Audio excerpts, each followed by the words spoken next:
I received a Michelin star in 2012 and Relæ was profitable for 10 years straight. But this is what they won't tell you about fine dining restaurants. First things first, no one makes any real money. Most of the bullshit is completely unnecessary. The recognition you receive is very rarely worth the effort. It detaches you from actual cooking. It has become increasingly superficial.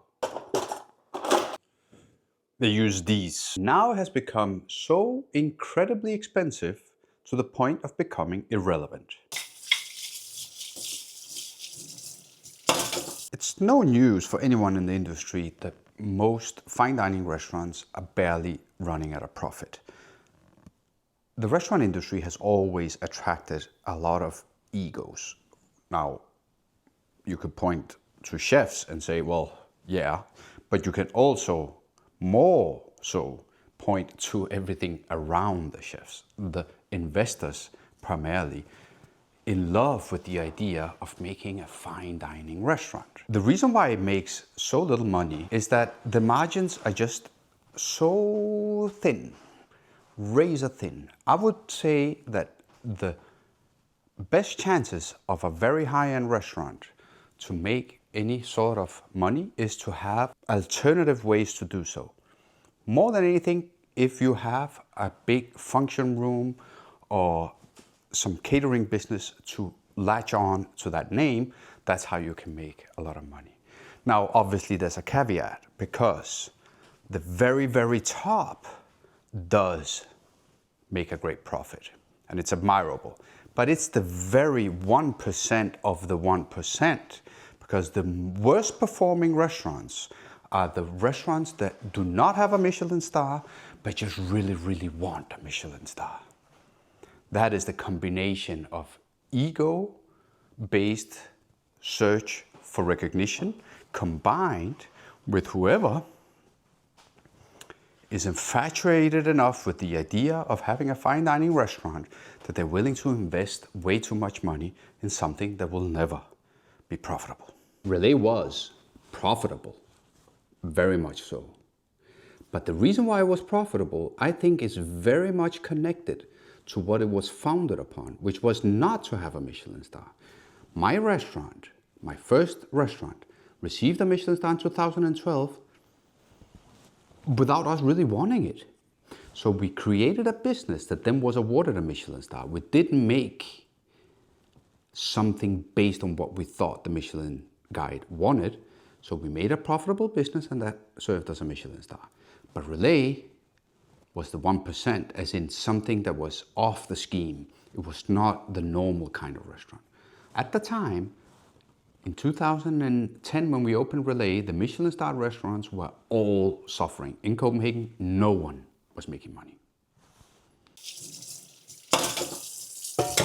The defining circumstances that makes the fine dining restaurant are unnecessary bullshit. Relæ, that we opened in 2010, was an attempt at doing something different, at trying to create a restaurant that had an ambition for creativity and interested engagement in cooking, but cut out all the stuffy bits that are unnecessary. We're talking who pulls out the chair for you when you're going to the toilet, who follows you to the toilet one more time after you've been there 4 times.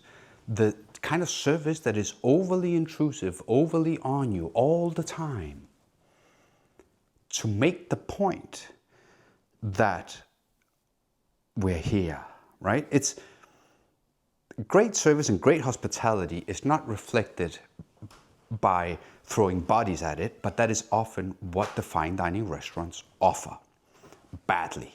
That is where I say, this is bullshit. I call it living decor. It's just having a lot of people around the table for no reason. If you pour me water when I have this much left, there's too many people working here. I don't want anybody at my table pouring me water. It's not useful. It is intrusive and it interrupts my experience. Stop doing it, please.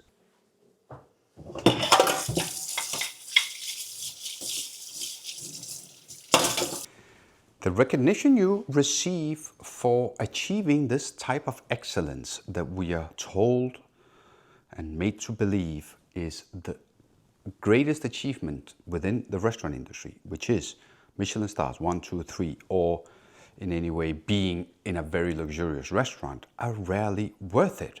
Why? Because you have to work so much and so hard and be completely at the mercy of others and a guide or whoever, a critic, that then needs to define whether this becomes a success or not. Back in the day, these were crucial to reach anybody. Now they're not, but they're still the ones that define whether you are considered a high-end restaurant or not. Chasing stars is an impossible position to put yourself in as a business and as a chef. When Relæ received the Michelin star in 2012, there was only about 14 Michelin stars total in Denmark. I believe now we are past 50 or 60. So as the Michelin guide is devaluating the value of a Michelin star, the effort put into it returns less and less. Now, 2 Michelin stars today is what 1 Michelin star was back then. And the Michelin guide, remember, is a business, and they need to expand their business, and they need to give out more stars.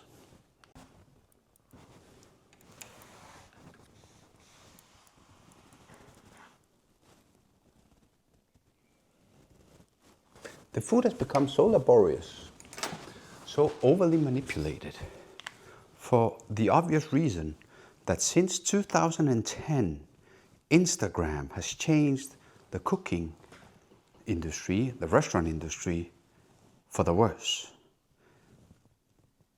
People that go out for a high-end experience expect artifacts, as in pictures, that they can take of the experience, that they can show someone either by their own social media accounts or by showing their phone to their friends and saying, look at the food we had, isn't this exciting?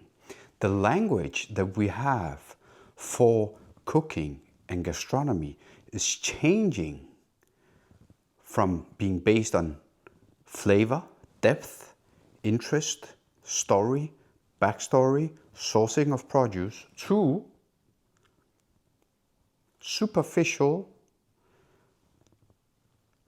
visible, broadcastable pictures of the food. That creates a feedback loop that makes the food, the dishes, the culinary visions of a fine dining restaurant less and less appealing to me personally, because it's playing more and more on the superficial side of it. That's a shame.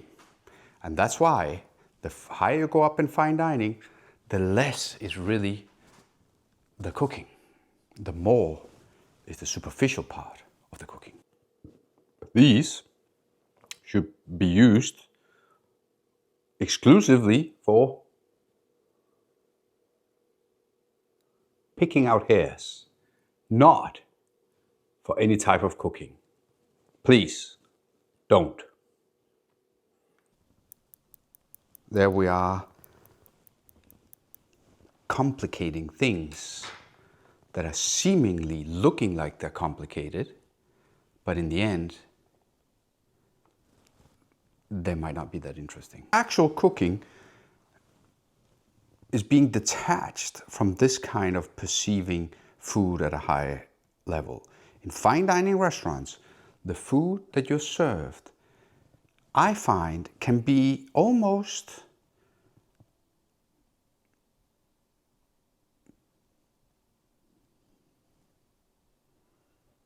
euthanized before it reaches the table. When I see a chef with probably 3 or 4 other colleagues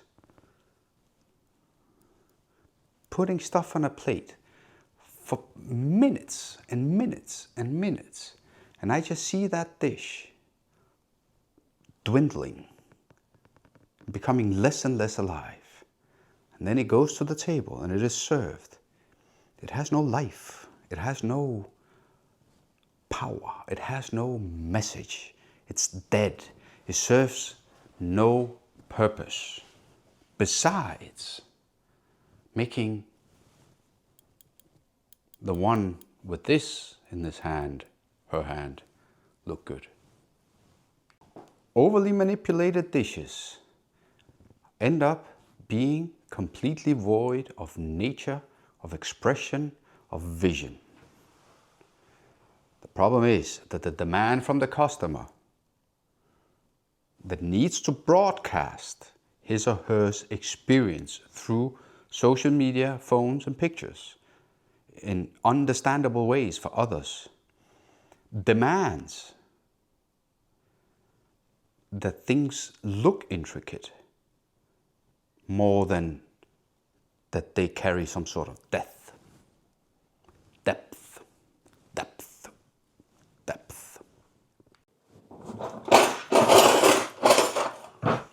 My last point is that the prices have gone up so much on everything. Fixed cost, electricity, heating, rent, and staff costs have exploded. Staff has become difficult. And the food, the cost, as in the fixed cost for the restaurants, they also influence the cost of produce extremely. In the end, the prices go up so high that the stuff you already paid too much for, which I, referring to the earlier point about bullshit, has now become so expensive that it's completely pointless.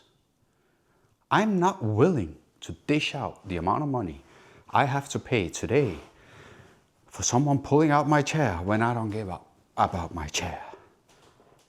For someone to show me to the toilet and someone to crumb my table. Don't crumb my table. I can crumb my table and let me have things at a cheaper cost. Now these things I opposed to from already 2009. When I opened Relæ in 2010, I wanted to do something that was the exact opposite of the fine dining restaurant.